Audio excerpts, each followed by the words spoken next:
What's happening, everyone? Today, I've got Amanda coming all the way from Florida, from Gator Country. Yes. Actually, you mentioned it was Croc Country where you're from. Yeah, more crocodiles on the coastal. Yeah, and people don't realize that we do have crocodiles here. The American crocodile is real, and it's pretty fierce. Yeah, he likes to swim on the coast. He likes beach days just like us. Who doesn't? Yeah. But so you are like one of the top makeup artists. Yeah. And what made you want to go that route? Obviously, you're a girl. Yeah. You've been wearing makeup for a while. Yeah. But what made you want to turn that into a profession?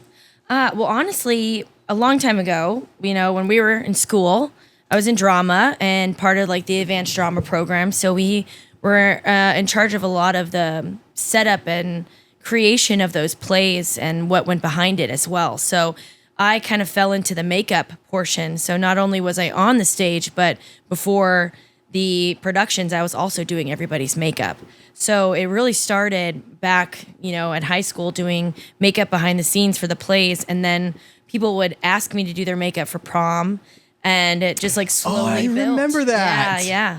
And I've always been in sales too. So they kind of go hand in hand if you want to like grow a certain way in cosmetics. And one day I was selling cell phones and I was over it. And it was right next to Sun Valley Mall. And I wrote up a resume and I went into Macy's and like walked around until I found a makeup counter that would hire me. And I like demanded a job and became like their top seller. And that's like where it all started as like a seasonal makeup artist at a new makeup line in a Macy's. And being somewhere like that where you have a sales goal and you have to like attract people, it allowed me to really hone my talent because I would just ask people to come play makeup with me. So sit down, let me do your eyeshadow, and being good saleswoman, I'd sell them something too, hoping they buy everything I put on them. But that's how I was able to, get every kind of person in my chair and really hone my craft on the skill itself. So, but I think there's a big difference between that and then what you do now, because probably then you didn't work on a whole lot of guys, but now you probably do have to. Yeah. There's a time. So like back then, even being from the Bay Area, like we had a couple men that worked in the department, sure. And I have met some people now within my life that I've learned how to do a little bit of drag makeup, which is really cool. But yeah, the makeup that I've gotten into, thanks to being in the right place at the right time, was production makeup. So for a little while when I was here in the Bay Area, I got to work for Comcast local cable. And I did some like local shows for them. I worked on an LGBT talk show for 3 years, like was on their 300th episode, was really cool. And a lot of the people that I had like 10 minutes per person to just get a little bit of makeup on them, make them shine free. Or they'd be like, make me 10 years younger. I'm like, you got it. Yeah. 10 years younger. Light I'm a makeup artist, not a miracle worker. Yeah. I don't got a needle in there, but it's okay. A little light manipulation, we can hide those lines. But yeah, so that was my like introduction to like male makeup with production. And living in San Francisco, I made friends with someone who is a cinematographer now. He was working on sets and got me in on his sets. So I've worked on like cool local TV shows, HD TV shows. I met a really cool cowboy that made like custom saddles, and he was like a French cowboy. Like he came from France. He was like 80 years old, but he wanted to be a cowboy. I was like, okay, I'll just put a little powder. 80 years old. So he probably was. So he was born in like what, the 50s? I think a little bit before that, because this was like maybe 10 years ago when I did that. So yeah. Well, if you grew up in the 50s, that's like prime age to like for little boys to like grow up, and you see the westerns, you're like, I want to be a cowboy. And like, even in France. Yeah. He wanted to be a cowboy. Oh. I'm like, okay, man. And he was like, he thought it was really funny that I put makeup on him. I'm like, just for the shine. Good for him. Yeah. He was a good sport. So. Well, yeah, I mean, the shine, it's like, I imagine I'm pretty shiny right now with all these lights in here. Yeah, it's okay though. But podcasts are more chill. Oh yeah? Oh, that's true. Yeah. That's true. There's one time, because with production, sound is really important too, as you know. So like if they're doing kind of a shoot and they can hear it really picks up everything. I was doing this shoot. It was the middle of summer like this in, I want to say like the South Bay somewhere. And we had to turn off the AC because it was too loud. Oh. And it was like, and these poor women were sweating so much. And I went through like a whole packet of like sponges, just been like, it's okay. Really? Because it'll look, will it all drip all down and look nasty? Yeah, it's bad for like the lighting and stuff. So they need to be like, it's so crazy. Like different makeup gigs require different products. So like TV, film, and all that kind of stuff, you need a lot of products to help with like mattifying to take away shine. And then you need to like control. I've done a little bit of hair stuff too, because I'll fake it till I make it. But like to control like frizz and things. And then you do something like, you know, a model or like weddings or whatever, and you have to have the shine in the right place depending on what the desired look is. So it could be a lot more shine strategically placed as opposed to like TV where it's like matte. And yeah, like between each take, you're like, I got to take away that shine. So, oh, yeah. Well, you know what's, I always thought it was interesting because in the black and white movies, the makeup that they used is like, what do they have? Like green? Yeah. Like, and it was so weird. Like, I can't imagine like trying to take somebody seriously and like, it's just this woman, but she's got this, like, she literally looks like a clown. Yeah. It's like green and purple. Yeah. Yeah. A colleague on my last team I was on, she did a whole, she's really, she's, you know, a Gen Z. So she's really good at TikTok. Bless her heart. Yeah, I learned a lot from her editing. But she did this really cool video because we were doing time period. Like my team, I was a regional pro artist for Gucci and Kylie. So that was my last role down in Florida. And so we had to like post content. That was part of the job. And we had to do a look that was a time period. So she had gotten, I think she got in the 20s or something like that time period, and did film noir makeup and did a whole video and showed what it looks like without black and white filter on it, and like why, and explained on the color wheel why that they use those colors, because they showed more as opposed to like a red is going to look more flush, like a nude. So you'd have to use like a purple so that it kind of counters and looks like it would be like a red lipstick in a black and white. I feel like it's odd and kind of in a funny way that like we adapted the makeup to look better on camera rather than like, well, that's just what people look like, you know, like, because if somebody's acting, it's like, okay, go in there with red lipstick and I don't know, whatever else, and just look regular. And I mean, who made that decision? Like at some point somebody was like, no, this doesn't look right. Put her in purple and green. Like, that's a wild, like it seems insane. Yeah. Some people have that kind of a brain where it's just like the understand light theory, you know, like I can understand, like I can see someone's face and know what products to use to give them a more desirable features, you know, like if someone, you know, cause there's like scientific studies they've done of what people find is the most desirable visually. So like, a lot of times, like people want like bigger eyes, you know, and then the flush cheeks and the flush lips is because you look more fertile, you know. So that's kind of the theory behind like rouge and like making the eyes look bigger. That's kind of where that all started. That's like some of the theories behind makeup. So you know, that's, you know, you can take original makeup. A rouge would be like a lipstick you'd use like kind of like everywhere. And nowadays it's funny because we've kind of gone back to that. And if you look in a cosmetics retail scene, you have a lot of products that are multi-use like that. Yeah. So everything comes back around always, forever cycling. Well, you know what? I hope that's not true, because when we were in high school, all the girls were wearing like the bronzer. Remember when it was like you were one color and then you were another color? Yeah. You know, like orange. Yeah. You know, like everybody had like they won the Donald Trump. Yeah. Back then. Yeah. You know, I think it was just a thing too. I think having access and understanding to products. So like when we were young, it wasn't on YouTube. It wasn't like trending. Right. You know, my niece is going to be 10 and she does her eyeshadow because Auntie is a makeup artist, you know, so she's lucky. She's gotten things from Auntie forever. Gucci makeup. She's 9. You're welcome. Oh man. Yeah. I'm like, oh, what did I do? Whatever. Not my problem. She's my niece. Yeah, I know. It's niece. Yeah, sugar her up, make her up, and send her back. Give her back. Yeah. Okay. At least she'll have someone who like dates her later and treats her well, Yeah. gives her good things. But like, I didn't know about makeup when I was 9. I was like playing Barbie still, I think, I didn't know. I played outside. I like rode my bike. I was crazy. Yeah, I mean, my daughter's 9 and she's in there watching Bluey, and she doesn't know makeup. So yeah, I love Bluey.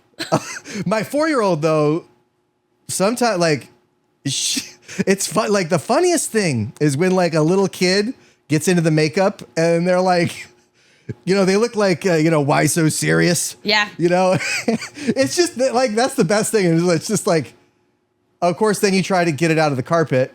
Yeah, no. And then off the dog. Yeah. And I mean, we dyed our dog for Halloween, and it's just now come out. Yeah, that stuff stays. Yeah, he was a tiger for a while. Oh, it's fun though. Yeah, he had a complex for a little while. It's okay. He's over it. That's good. Okay. He's over it. We've passed it. But yeah, like I think when we were young, we didn't have access to know, like, or if you didn't have access with money, like my parents didn't have any money to give me to go buy Chanel makeup and have someone like match me at a makeup counter. Yeah. I didn't have that experience in my life. So you go into Walgreens, you guess your color and you slather it all over your face and you put a little blue eyeshadow, some nude lip gloss and lots of mascara and you call it a day. And we had such thin eyebrows. And do they still do blue eyeshadow?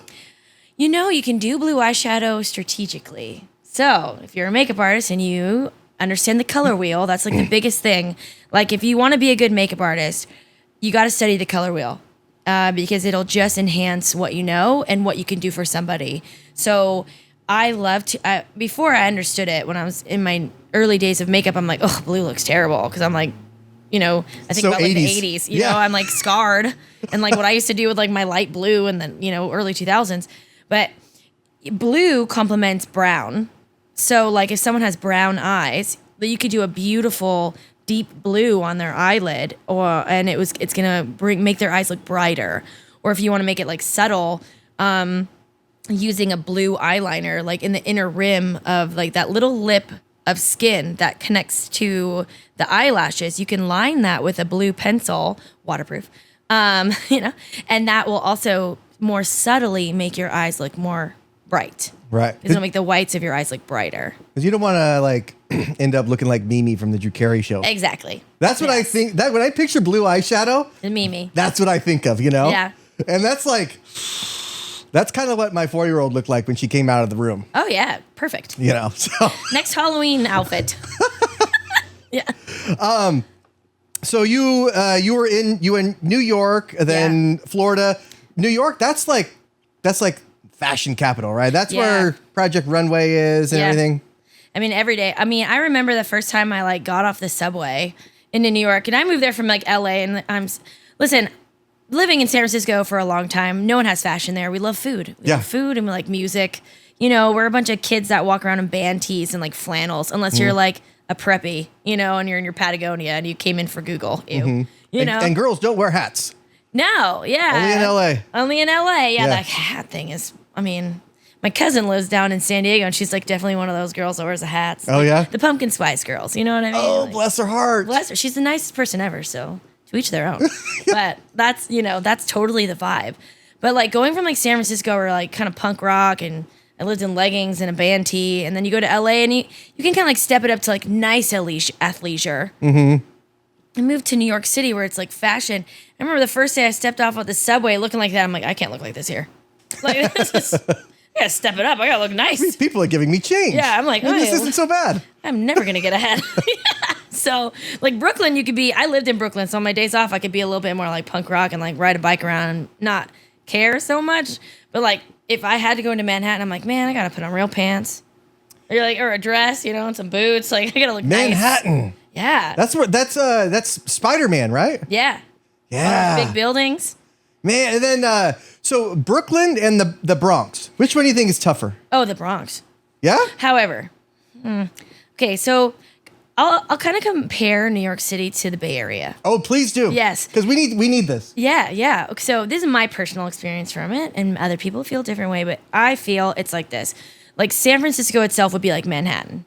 And then when you look at the way that the Bay goes, it's almost like it flips. And then like I would say like Concord, like our side, like the 925 would be like Queens. Oh, really? Yeah, and then I would say like Richmond and all that would be like the boogie down, like the Bronx, you know. Oh, really? And then like Brooklyn would be more like Oakland, like the 510. And then I would say like San Jose would be like Jersey. Jersey. Okay. Yeah. Wow. Staten Island doesn't even count. That place sucks. Be like Holy Modesto. crap. So by that logic, I moved from the Bronx to Queens. Yeah, I made it. you did it. Wow. Yeah. I'm from the Bronx, you guys. Tough. From the boogie down. Yeah. But like the way that New York is set up, like their city planning is really interesting. So like in Manhattan itself, like every little neighborhood has like projects in it. So like, you know, and nowadays like some of them have been bought out and changed to like nicer housing. It's like, this used to be a project building. I would not pay that much money for this. They didn't do anything with the sewers. No. But like every little area does have like a project in it. And then like, with the Bronx, like basically once you get past an area, like 125th, so that's like Harlem. Once you get a little up there, then it gets a little shaky. But you know, if whatever, I can grow up on like what is it, the east side of Concord, like Willow Pass, I'll be all right. Like, okay. I've never gone out there. I've never been on like the East Coast, and it's like it's a different country. Yeah. Right. It's really like we speak the same language, and you haven't picked up the accent yet. No, sometimes a little bit because my boyfriend is a native New Yorker. Uh-oh. So sometimes like I sound a little funny to some people. Really? But I hold on to where I'm from. I'm from the Bay. Does he have that deep, like Eric Adams kind of? He's like, like a New Yorker. Like he grew up in the Lower East Side. He's just like super, and he's like proud to be a New Yorker. So he's like, and I never noticed it because I live there. Mm-hmm. And then I brought him here to meet my family. I was like, listen, if we're gonna like go live together somewhere else, you better meet my family and see the crazy. Really want to buy into it before I move somewhere. You better see how the sausage is made. Yeah, exactly. I don't know. Check the warranty.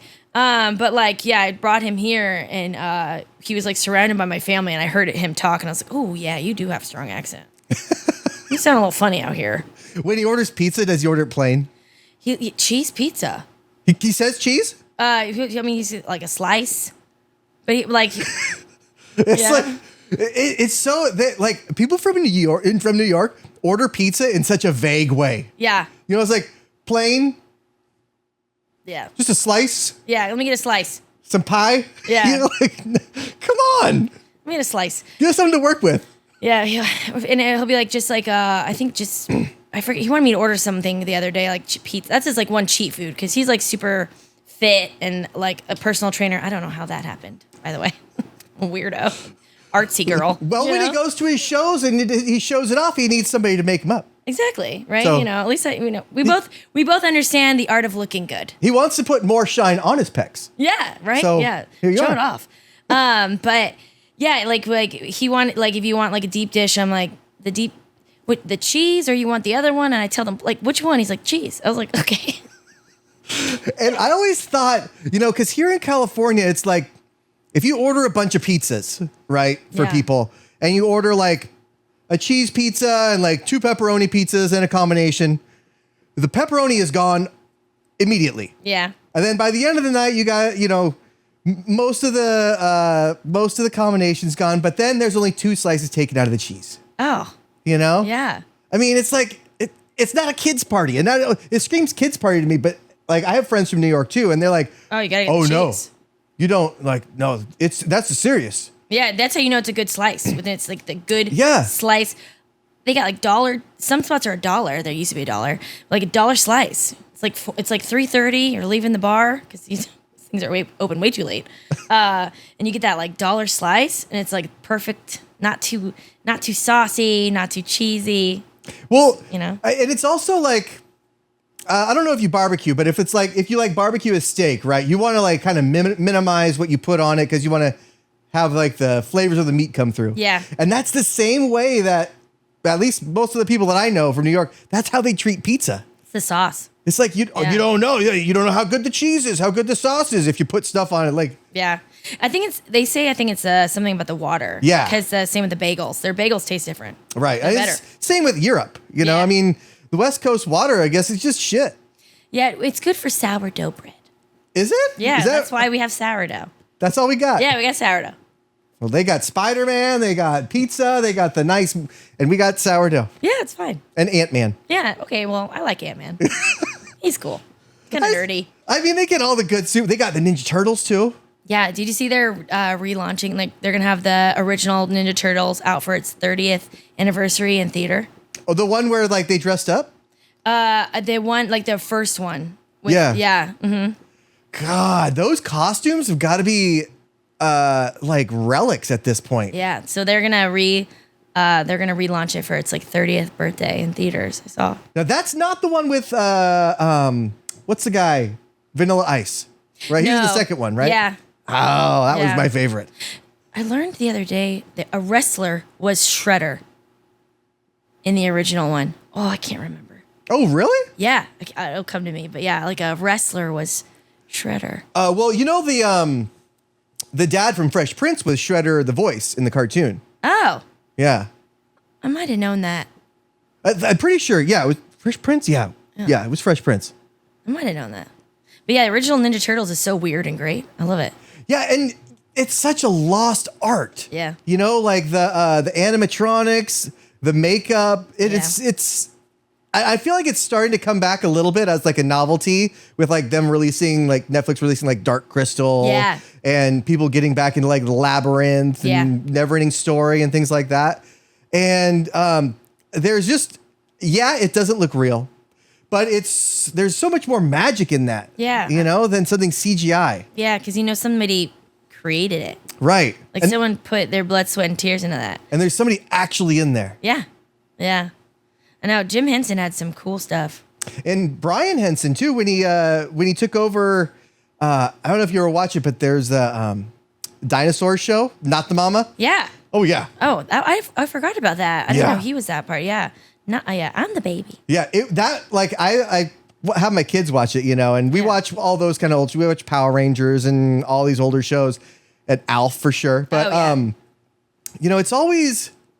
It's just kind of weird to think that we've gotten away from that, you know, and like The Mandalorian has brought that back a little bit with having to, you know, put people in makeup and everything like that. It's just, we never really realized like it really does take the magic out. Yeah. Yeah. They took our jobs. Well, I mean, that's got to be good for like people like you. Yeah. I wish, I used to do a little bit, but I never learned how to do special effects makeup. Like I did a little bit when I was like younger, like kind of faked it till I make it. Like you figure it out, play with like textures. But I've always done like more beauty stuff. So, and like with the TV stuff I did, it's like all like just complexion. So I've always really been into making people's skin look really nice. So like having them look their best, but not altering who they are. So that's always been kind of like my look at makeup. And I still feel that way if someone wants to book me to do their makeup, like I don't do rhinoplasty. You know what I mean? Like I can't make you look like a Klingon. You know, like I'm like, girl, you got bad skin. You know, like it's gonna take some work. But like it's a science at that point in a different way. Like when you do special effects, it's like creating those textures, and then it's almost similarly just as difficult. You get someone in your chair who has really bad skin and you want to make them feel and look their best without really altering who they are, you know? And you have to like think about like the chemistry of their skin and what can you put on it that's going to lay nicely and not irritate it and not show texture.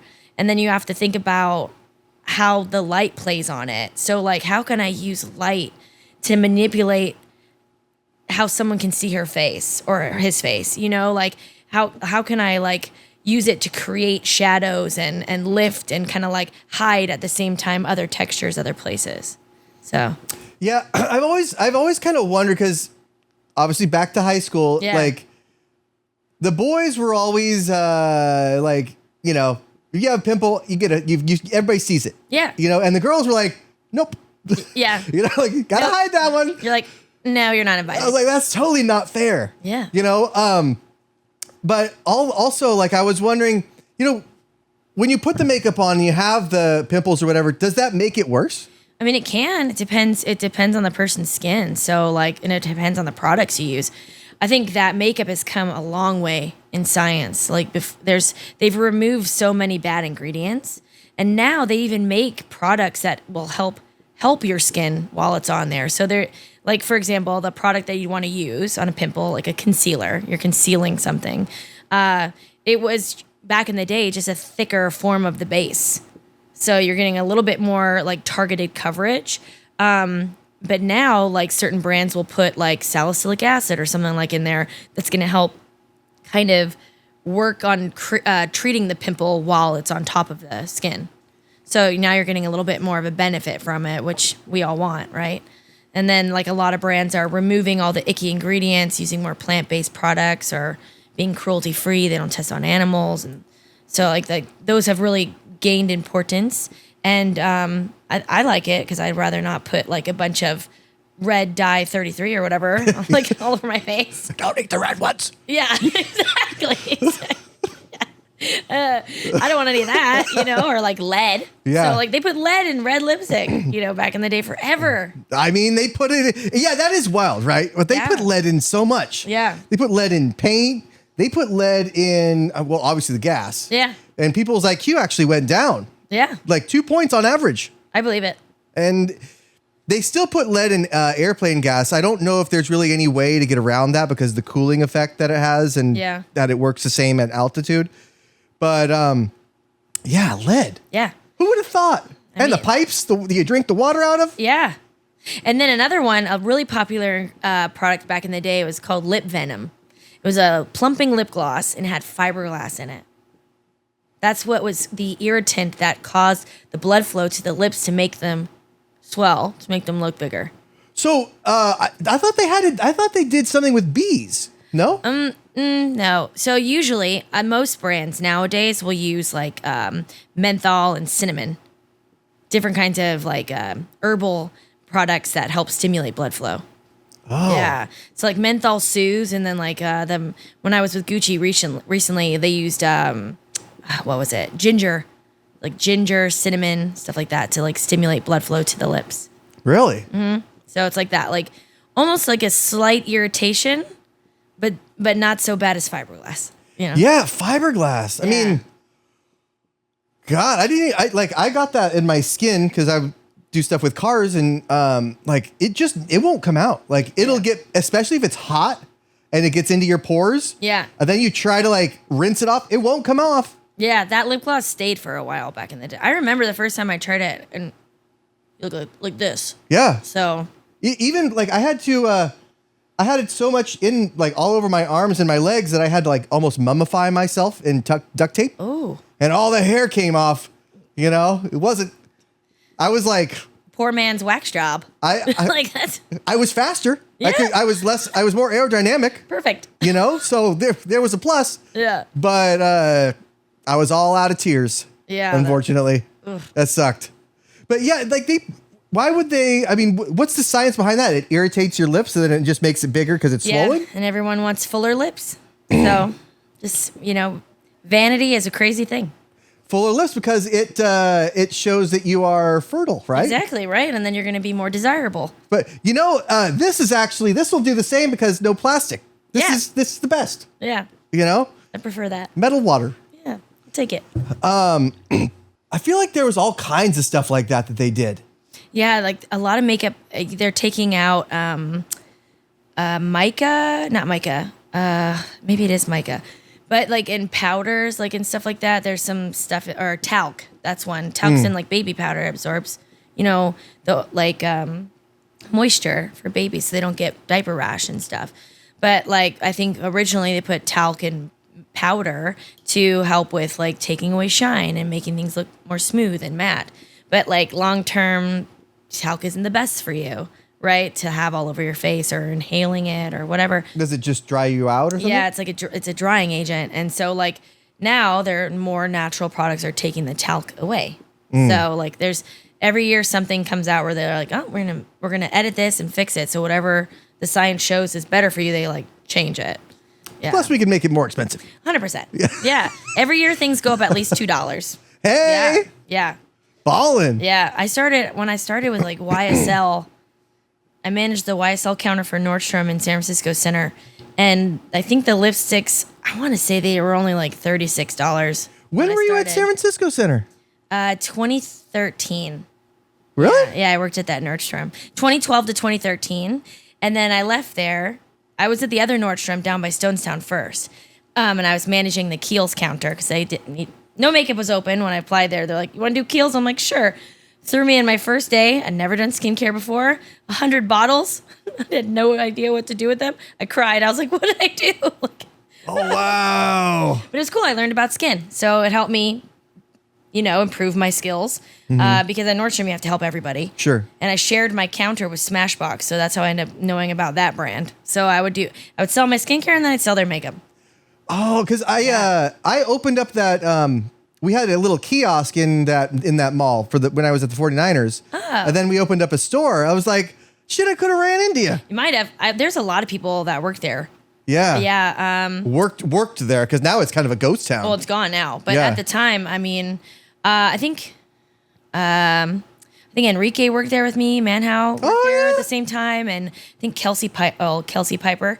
She was there at the same time as me. Piper no more. Yeah, Piper no more. Piper Bailey. I did her makeup for her wedding. Yeah, I saw them at the our 20th reunion. We just had it not that long ago. We were supposed to have one for our year because I was 05. Yeah. And they dropped the ball. So I was like, listen, we're going to figure it out. We're going to do a 21st year reunion. So we're turning 21. So it'll be next summer. You know what? So funny story, because I actually, when we were going to have our 10th year anniversary, people were asking all over Facebook. They're like, when are we going to have it? Blah, blah, blah. Who's in charge? Who was the president? Blah, blah, Yeah. blah. Right?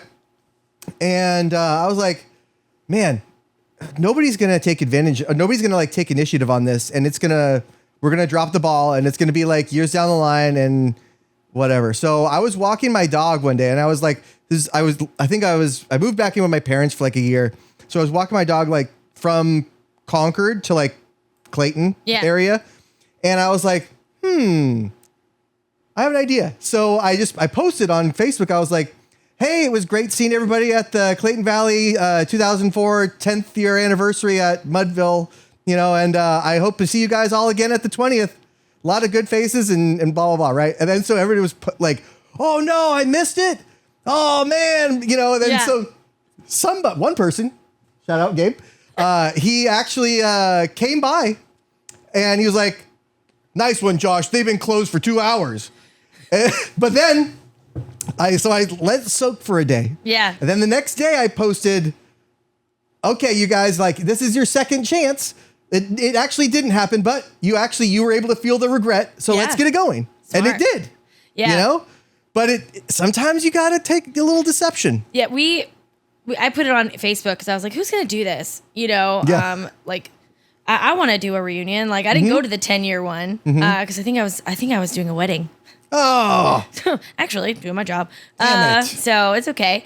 But I was like, we got to do that this year. So I posted about it, and our class president really isn't into doing it for the 20th. So I was like, you know what? Me and 2 other girls or 3 other girls now, we're going to take it over. And half of us don't even live here. We're like, we'll figure it out though. I'm like, let's just go to it. You know what I mean? Yeah. Let's have it at the Clayton Club. Make it classic. It's the night before Thanksgiving. Who cares? Yeah. Make it classic. Make it easy. So we're working out the dates and stuff. So 05 friends. See you next summer. Yeah. Yeah? Yeah. All right, you guys heard it here first.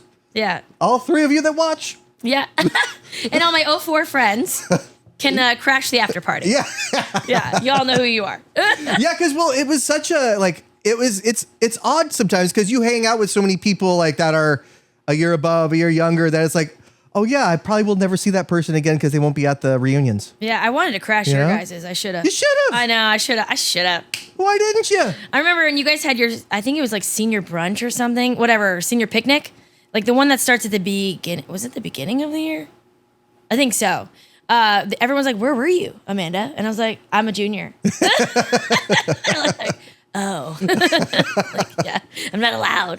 Yeah, well, because we were always going, and we just mentioned that your house was the party house. Yeah. That we would always go over to. Yeah. And everybody would hang out there. Everybody would, get a little sloppy, Yeah, you know, but pass out on floors. Absolutely. Floor was nice. We had bands play in the backyard. I liked your tile. Yeah, the tile was cool. It's Very fresh. comfy. You know, safe places under desks and tables. Yeah. Whatever. Yeah. But yeah, no, live music, a pool. It was fun. It was a good time. Yeah. And it was, just simpler time, like, Yeah. where are you going today? I don't know. What are you going to do today? I don't know. Yeah. It was a simpler time. It's like let's meet up at the parking lot by Taco Bell We always, or Cold Stone. yeah, or the Guitar Center one where everybody would meet before they go to the street races. Oh Did you ever go to that one? no, I mean I've been over to Guitar Center, yeah, but I don't know if I did the street races ever. Oh yeah. No. Oh yeah. Every Friday they did. Oh no, I never did that. I did do hung out with all my skater friends, going to we go to the top of that one parking lot in Todos Santos, and they'd skate down. Oh, yeah. Cobra Castle. That's what it was called. They'd skate down it, and we'd hang out there. That was before they had the skate park there. Yeah. Before they put the skate park in. Yeah. Yeah, and I remember when they built that. But yeah, It's still there. yeah, I drove by the other day. good old Concord. It's a lot changes. Like it seems. You go back and like there's always like, oh, this is here now. This used to be.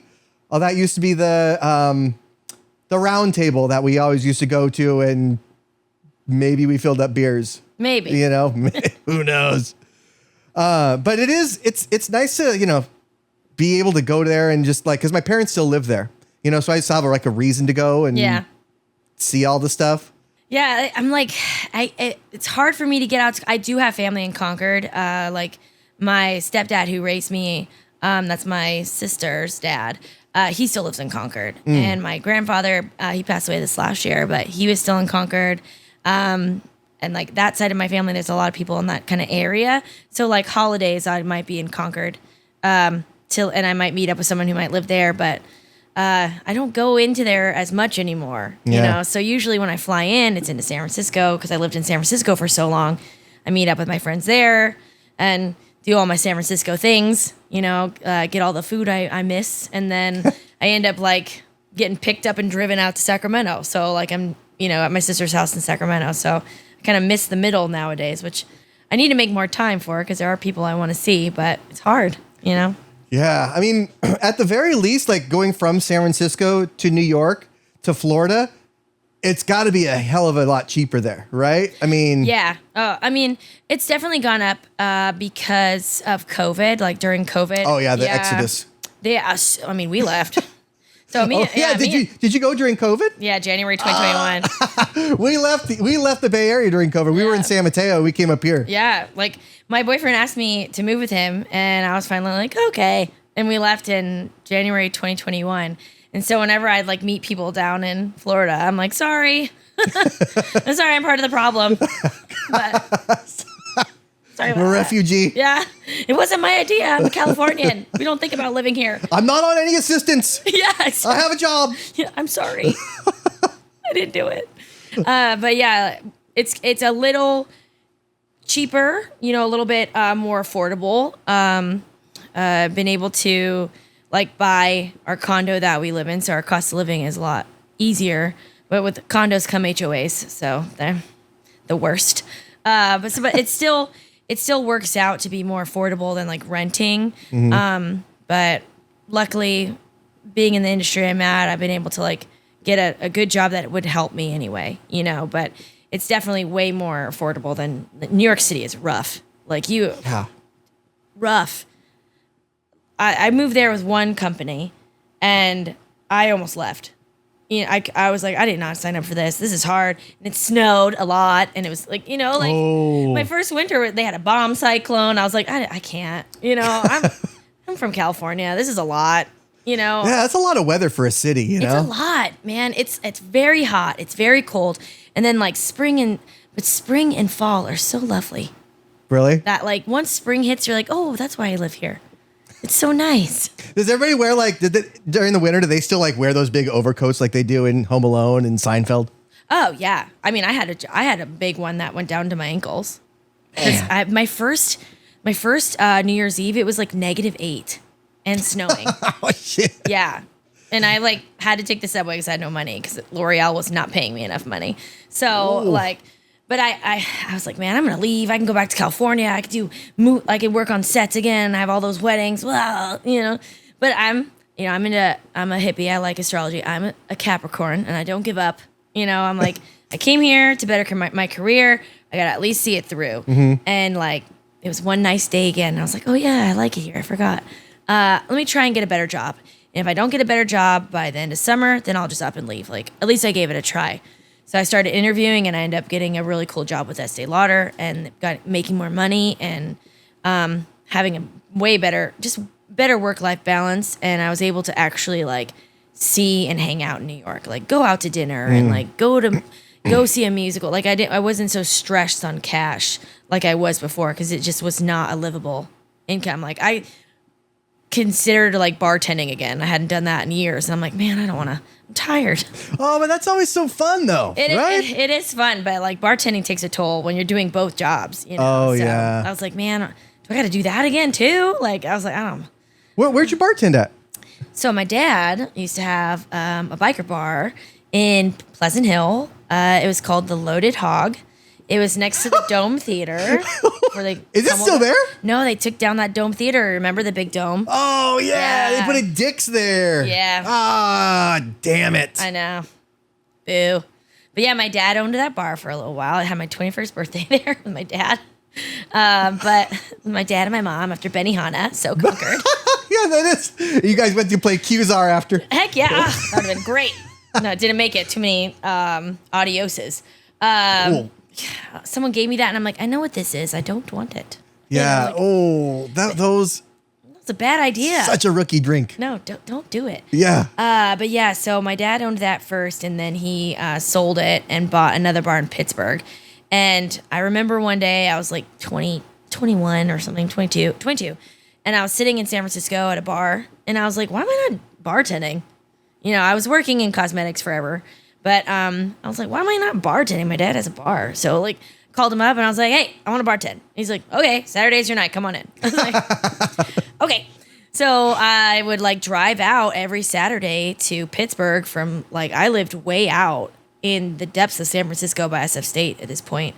Because it was when I first moved out there. And I would drive all the way to Pittsburgh and I would bartend at the Silver Night for my dad. You didn't want to take Bart? No, actually, it wouldn't be running by the time I had to leave, Oh, that's right. Yeah, because I left at like 2:30, 3 o'clock. Oh. So, and then I have to drive back, and then I worked at Nordstrom the next day. So, yeah, I used to do that. And then when I first started that job, with my dad, he's like, okay, I'll train you. You can work here. And I'm going to give you the number of my friend. She owns a bar in San Francisco. You can call her. She'll talk to you. You can interview with her. And then that's up to you to get the job over there. So I was like, okay. So this woman, her name was Lynn. She was really cool. She owned a bunch of like cool music venue bars. She owned one in Concord. I forget the name. But she's just owned bars for a long time, like music venue spots, like rock and roll, really cool. And so I went and met her. The bar was called Chemo's. It doesn't exist anymore, but it's called Playland now, if you know, in San Francisco. Playland, huh? Yeah, it sucks. So they ruined it. But it was like one of the oldest like drag bars that used to be in San Francisco. So it has, really? Like, yes, because it was on Polk and Pine. It was one of the original drag bars because Polk Street was the original like gay neighborhood, and then it moved over to Castro. But I was the only female bartender to ever work there. It was open for 44 years, so it was like kind of wild that I was the only girl to ever work there. But I went and met up with her. She liked me. And but she's like, I'm sorry, I don't have any shifts right now. We're pretty full. I was like, don't worry, it's okay. But I called her every week and a half. Not every week, not every 2 weeks. A week and a half. Uh-huh. And I would leave her a voicemail. Hey, Lynn, it's Amanda, Rick's daughter. I just want to let you know I'm still available anytime. You need a bar back, or you need someone to cover a shift, or you have an event, you need extra hand. Like, I'm here.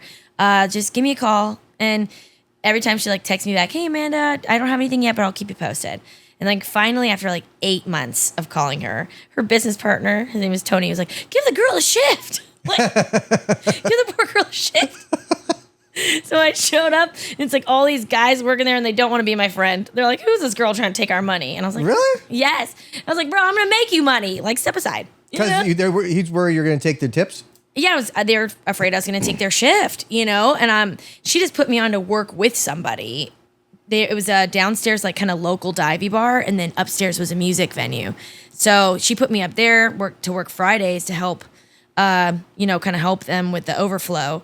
And the guy that had that shift, his name is Scott, and he was like, "I know your dad." I was like, "Cool," because I guess he'd bartended in Concord too, and I was like, "All right, cool, me too," And I was a good bartender. I'm personable, shaking the shots, making the money, making the banter.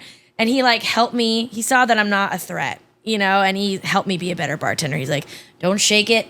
He's like, "This is how you shake the shaker." All this, he helped me. This is how you can pour faster and better.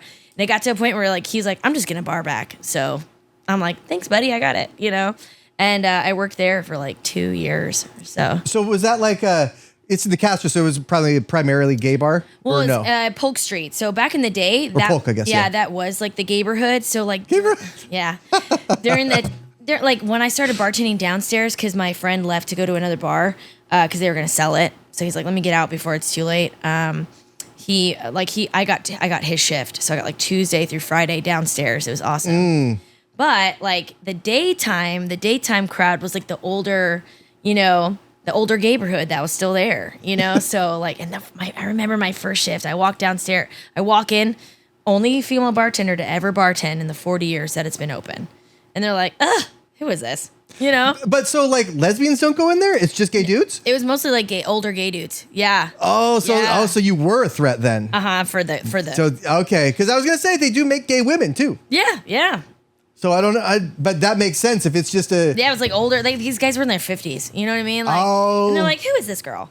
And I walked in, and I did my shift. And then the second time I walked in, I remembered all their drinks. And I'm like, okay. And then I started singing them Adele songs. So then I started putting on a little show. I'd sing them. As soon as I'd walk in, they'd put my Adele song on. I'd sing to them. And they'd be happy. Yeah. Made the cut. I was in their crew. Nice. They accepted you. Yes. I was accepted. Yeah, because, if you think about it from their perspective, they saw you come in and they think, there goes the neighborhood. Yeah. There goes the gayborhood. Yeah, there goes the gayborhood. But I was like, no, I'm an ally. I'm also a makeup artist and a theater kid. You'll need me one day. Yeah, trust me. It's going to be all right. Okay, just drink your vodka cran. Jeez Louise. Would you ever think about getting into the prosthetics and that kind of stuff? I mean, I think it would be fun. It's always fun to learn. Yeah. I'm a person who always believe that you never know anything in your craft. You don't know everything, right? You can always learn from somebody else. So if there was an opportunity to learn how to do prosthetics, 100%, I would do it. If Robin Williams is still around, be on Miss Doubtfire too. Oh yeah. Oh my God. My heart, that guy. I know. Yeah. It was why him? I know. They always take the best people. Of all people, him and the Green Ranger, I can't take it anymore. I know. You know? I know. He was such a San Francisco legend. Yeah. So, but it just shows that not everybody, I think a cool thing in what my job is too, working with people and doing makeup, I've had a lot of opportunities to help, especially young women, feel good about themselves. There was a time, because I've done I do my own personal private work. I have my own private clients, weddings, special occasions. If I can do production, I'll do production. But there's times where I've been an educator and executive for makeup brands for many years. So my job is to go into these retailers and make them like me, because then they're going to associate the brand with me. They will sell it. So that's naturally. That part. But I'm also educating them on how to apply makeup. I gave them tips on how to be better artists themselves. I asked them, what do they want to learn from me? So depending on what their reason is to be in that store, then I give them that kind of education. But there were times before COVID where you could sit people down, and do their makeup. And I had sat a young girl down, helped her out with her makeup, and she smiled, and her mom pulled me aside after and said, she thanked me because it was the first time in months that her daughter smiled, and she's kind of been on a suicide watch, all this kind of stuff. So you never know the effect you could have on someone being kind and helping them see the beauty within themselves. And I think that's a really magical part of being a makeup artist and what I do, and especially the way that I view makeup, which is just enhancing someone to make them feel the most beautiful that they can. God, I mean, yeah, just something so. I mean, not like what you do is little, but like just putting their makeup on, like that probably could have turned it around. Yeah. That one moment helped her maybe have that little boost of confidence she needed to like not feel the need to like hurt herself or something, you know, like to have that confidence to feel better. There's so many, I've helped women that like, oh, I'm getting over cancer. So I need to learn how to, like, I'm going through chemo and my skin's different. I've worked with another, the Breast Cancer Society. I did a cool thing with them a while back. Like helping women who are survivors of cancer, how to put on makeup and stuff like that. So like there's really cool aspects of being a makeup artist where you can give back in a whole different way that's not so like shallow. You know? Like it's not just about throwing some cash. Yeah, not throwing cash and like throwing the cash, but like making people feel so much better on the inside, you know? So it's cool. God, that's wild. Has anybody like so I mean, I don't know if this is like the right question to ask, but do you ever like have you worked on like burn victims? Oh. Like I don't know if that's the thing, like they want to cover it up or like that's not something that we talk or like I don't know, but you know. I've helped people with like really interesting bruising, like really bad bruising and stuff. They said cosmetic surgery things. But I've helped people with like really bad bruising. I've helped people that have alopecia? Oh yeah, where you have like that where your skin calico? Yeah. I guess that's probably not the not the most probably not the right way. Yeah. Yeah, where they start to stop producing the melanin in their skin. And it's like patched. Yeah. Yeah. So I've helped people like with balancing that. But also it's up to the person on how much they're at peace with whatever they have going on. You know, like how much at peace are you at with this? Like, do you want it to match completely? Are you happy with it? You just want to look like there's like PC ways of asking, you know, Some people don't like their freckles, you know? So I'm like, how at peace are you with your freckles? Do you want to see them or do you want me to cover them up completely? So so people really don't like them, huh? Yeah. Now it's a trend. Now there's products you can buy to make fake freckles. What happened to just stare at the sun for an hour? I know, no sunscreen. It comes right out. But no, people, they have like a little pen. Really? You dab it out and it looks like fake freckles. I'm like, you don't need the pen. You can do it with a... That's cultural appropriation. Yeah, That's right? from my people. Yeah, the Irish are mad. Man. Yeah. I'm going to get McGregor on this. Yeah. That's terrible. Yeah, so different trends for different, so it's interesting. When you have like the alopecia, how do they decide which color to go with? I don't know if it's alopecia. I know alopecia is the hair. I'm trying to think. I'm trying to think of what that is on the skin, but because it just clicked and I was like, wait, alopecia's hair. That's right. I don't know. There's a really beautiful model. I forget who she models for. She rocks with it and she looks beautiful. Yeah, she was on some kind of show, right? Like Project Runway or American Next Top Model or something like that. Yeah, I think it's funny that I don't think people realize how uneven most people are. Right. You know, I've worked for Benefit Cosmetics. They do waxing. I don't think people realize how furry most people are. You know what I mean? Like women have a lot of facial hair, and they get it removed. Yeah. So like, it's pretty crazy, but it's natural and it's okay. And it's up to you to like, however you want to deal with it. But like with skin, a lot of people are very uneven. Sometimes it's like cultural. If you're like more fair, you can be very red. So you have to like think about tones to correct the redness. Like deeper skin tones, it can be a little bit more uneven. And it's all because of either genetics or sun exposure or whatever. So you kind of have to find that middle tone to make it look the most natural, I think. It depends on the person and how they want to look.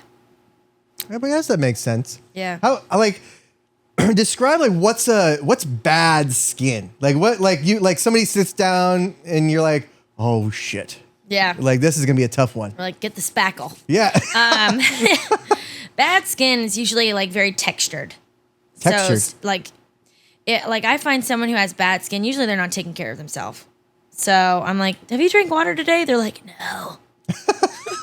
I was out all night. I drank 17 shots of whiskey, and I smoked a whole pack of cigarettes. Oh, so like their like skin is like leather. Yeah, because your skin shows what's going on, what you do to it yourself. Like I can tell, if someone's like getting breakouts in certain areas, I can ask them like 3 questions, and they'll be like, "Oh," and I'm like, "Yeah, stop doing that."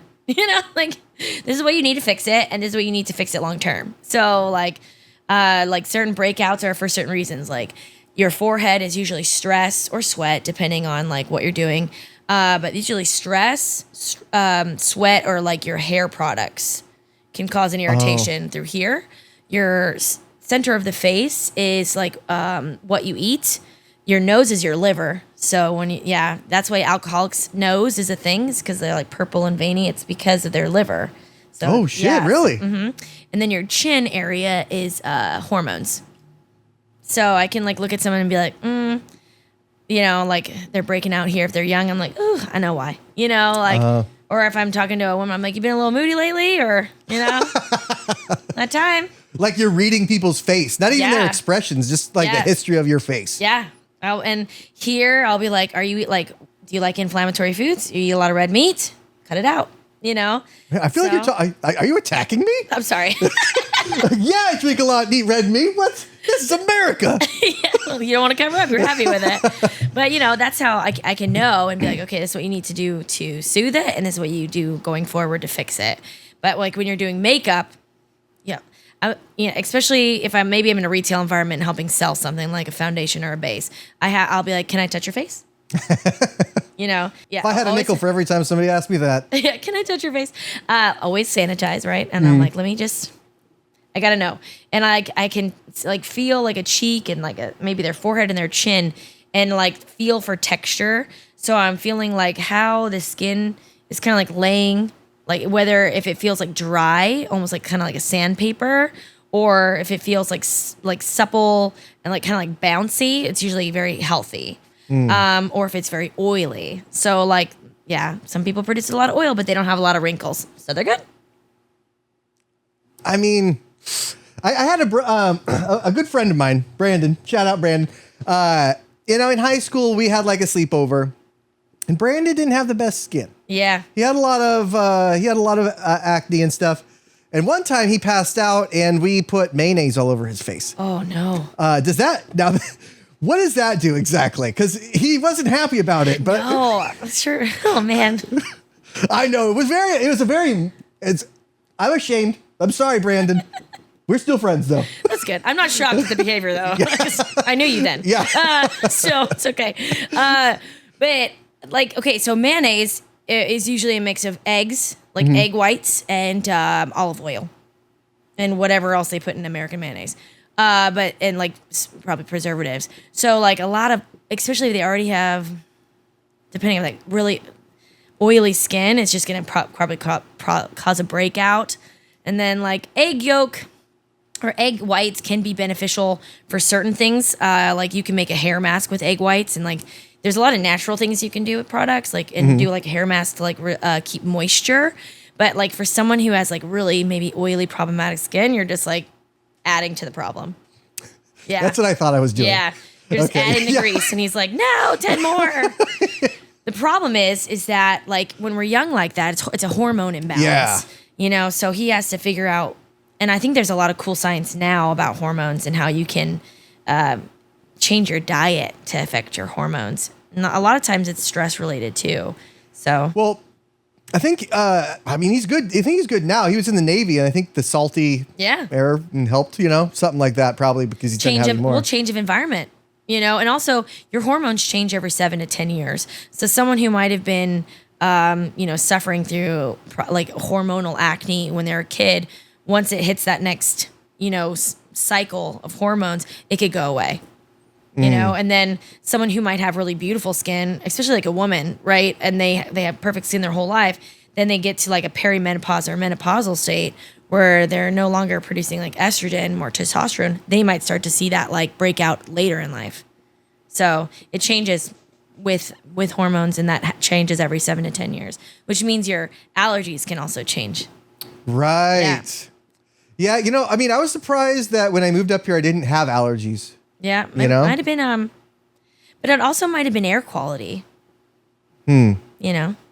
I usually try to eat like there's like this honey and garlic thing that my mom like showed me how to make, and so I try to get that every day. Yeah. And it helps, because you eat the local honey and like all the bees Yeah. mess around in the local Then food and stuff. Garlic is antiviral, so it keeps you just healthy. So Yeah, it's fermented in the honey. sounds awesome. It's not fun to eat. No. It's not fun. But it sounds great for your system. Yeah, it's like it makes you like, Yeah. like you're ready. You gotta kind of like psych yourself out for it, kind of like a cold plunge. Yeah. That's okay though. Yeah. Like I think people don't realize skin is your largest organ, right? So like it really depends on what you put inside you, like what it's gonna look like. So I know when I've had too much inflammatory foods because my cheeks start to get red here, or when my skin really does a lot better in a more humid environment. Like my skin was always dry growing up here. And then the moment I'm on the East Coast where they're really humid, my skin is so much better. I don't have to use such heavy moisturizers, and it's not so like dry and itchy. So it's really helpful. So environment can be a big part of it, but it's important with makeup. You gotta like touch it. No. Yeah, I mean, my wife always tells me like you need to start putting lotion on your face. It's like I hate that. Yeah. I hate that feeling. Yeah. Like I can't be greasy. I can't stand being like greasy or oily or, I can't. So I'm just gonna like dry out. Yeah, it's okay. It's a very guy thing to be. It's the only thing. Like I'll drink water. That's good. And that's it. That's a good step. I mean, like, but I can't do the oil and I can't do like the lotion thing. So, but what do you usually do? Like, if somebody is really oily, what do you do with that? So Just soak it up. Yeah, well, bottle it 10W30. Yeah, 100%. Save it for later. Put it in the pot by the sink. Don't dump it down the sink. That's what we fry tacos in. Yeah, that's perfect. You can. Okay, so like you have to prep their skin. So if they're really oily, I usually have to like do a little bit of a cleanse. So like maybe like take a cotton round, some kind of like a cleansing water. Micellar water is really helpful. That like kind of takes that film off the face, so it kind of gives like a little pre-cleanse without having to use like soap and water and all that. And then I'll use some kind of like a balancing product. If I cleanse, I need to like prep their skin. So people think you can just like throw makeup on dry skin and it's gonna look good. Wrong. It's gonna look terrible and flaky and cracky and gross. So you have to make your skin happy, because this is my like little statement I always say. Like you have to take care of your canvas, right? If you prep your canvas, then you can use any paints. But you only get one canvas. So you have to really take care of your canvas. So if you prep it, right? So like if someone's oily, some kind of product that's gonna help balance the oil throughout the day, like a light salicylic acid serum or primer, a very light, almost like a water-based moisturizer, just so they have some kind of bounce to their skin, and then that way the products can have like a glide. Otherwise, if you're like when you paint a wall in the house, right? If you just slap paint on a wall, it's not going to go very far. Right. But if you put a primer first, then you're creating a layer that's going to help the paint go further and look smoother and look brighter. Same in makeup. Right. So you take a little primer. So it depends on the kind of skin. If they have nice skin, but it's just oily, you can use a primer that just helps with the oil. So like any kind of ingredient that fights oil production throughout the day. So like a salicylic acid. If someone has textured skin, then you need something with them that has some kind of a smoothing agent, like a dimethicone is in a lot of those products. So they used to use silicone back in the day, which was magical, but the problem with silicone is it gets into the pores and causes breakouts. So then you're creating a problem. But dimethicone is a bigger molecule, and it just goes on top of the pore. So it creates like a smoothing surface, so that when you put the makeup on, it looks smoother, as opposed to like seeing all the impurities, like imperfections. If you were just to put the makeup on. Plus, and then you want to use products that, depending on what the person wants. Like if they are really oily, you want to use something kind of matte, because usually they have some kind of like a absorbent powder or clay that will also help kind of fight oil throughout the day. So a lot of products use like a kaolin clay, a light like clay that will absorb oil as you produce it. So it's very scientific. It really is. Very scientific. I mean, thank goodness they test on animals so that we know it's safe. Yeah. Well, in Asia, you have to. Oh, really? Yeah, it's like part of the law there. So like, for example, some brands won't sell over there because they require you to test on animals. So some companies won't sell in Asia. So those are the times you see those clients walk in when you're in like a tourist city and you're like, yes. They're coming in, they're going to buy like 10 of everything. Oh, really? Because they're there because they're going to smuggle it back. Exactly. Hell yeah. 100%. Buy it all. They want the gift. They want the free gift. Yeah, hell yeah. Yeah, and then they're going to bring it back. But yeah, so it's very scientific. And then on the other side of the spectrum, if someone's very dry, you have to create that suppleness. So you have to like use something that's going to help plump the skin, like hyaluronic acid, absorbs the moisture, plumps even more, and then creates that like soft suppleness so that, again, the makeup's going to glide. Usually you want something that has like hydrating oils or something like that. Then also gives a little bit of a radiance to it because usually people that are dry look a little bit matte and flat. So, and then diet and everything and being older, like if someone wants to look more youthful, you got to use something brightening because as we get older, we get more sallow. So there's all kinds of different things you can do to like manipulate someone's skin to make it look like the best version of them. Sallow. Yeah, like sallow, saggy? yellow. Saggy, people do get saggy. They lose the elasticity. That's a whole nother thing. But sallow, like yellow. So like, oh, really? Yeah. So basically, like our tone underneath our skin goes from like a very bright blue to like a sallow yellow. Really? So yeah, because we've been drinking. It's part of it. But that can add to it. You've had a long day when you look Good a old little sallow. jaundice. Yeah, but yeah, like as you get older, it's just something that happens. Oh. Yeah. Jeez. So one last thing, I remember another thing that we used to do when we were kids is, and also kind of a not very nice thing, was we would get each other, like surprise each other's face and like rub one spot, like really. And so then we were told them like we were making a zit there. Oh, no. Yeah. That didn't work that way? I mean, it can. Absolutely. Because if you're going to make, so basically you're taking like your hands, I'm sure you haven't washed. Right, naturally. Dirty hands. Never So, washed. Yeah. Dirty hand, right? And you're putting it on the skin and creating a friction. You're like breaking the barrier there. Mm-hmm. So if you have that dirt and you're breaking the barrier, absolutely that dirt's going to get in there and clog a pore. So, and like at least you're going to cause an irritation of some kind. But yeah, you could definitely give someone a zit that way if they're more acne prone, 100%. What the hell is wrong with me? Because back then, you just like all these kind of interesting and creative ways to fuck around with your friends. Yeah. And we used to do the dumbest things. Like, you remember with the lanyards we used to all carry around? Yeah. Well, we used to like do that and then let go and then just let it hit whoever in the nuts, And it's just the weirdest thing. Like, why'd you do that? Like, why do you hurt each other like that? I mean, we didn't have YouTube the way it was, I guess. I don't know. Like real life YouTube. I guess so. I mean, also think about it like Jackass was a funny show. That's right. Yeah. At the time, and we all thought that was funny. We yelled Chappelle shows that, like stuff at each other. Like, you know what I mean? Like, like it was just kind of like part of our generation to just be like kind of ridiculous. Yeah. Like MTV was out of control. Like all the stuff that we had as our input was affecting clearly your output. Naturally. Like that we thought it was funny.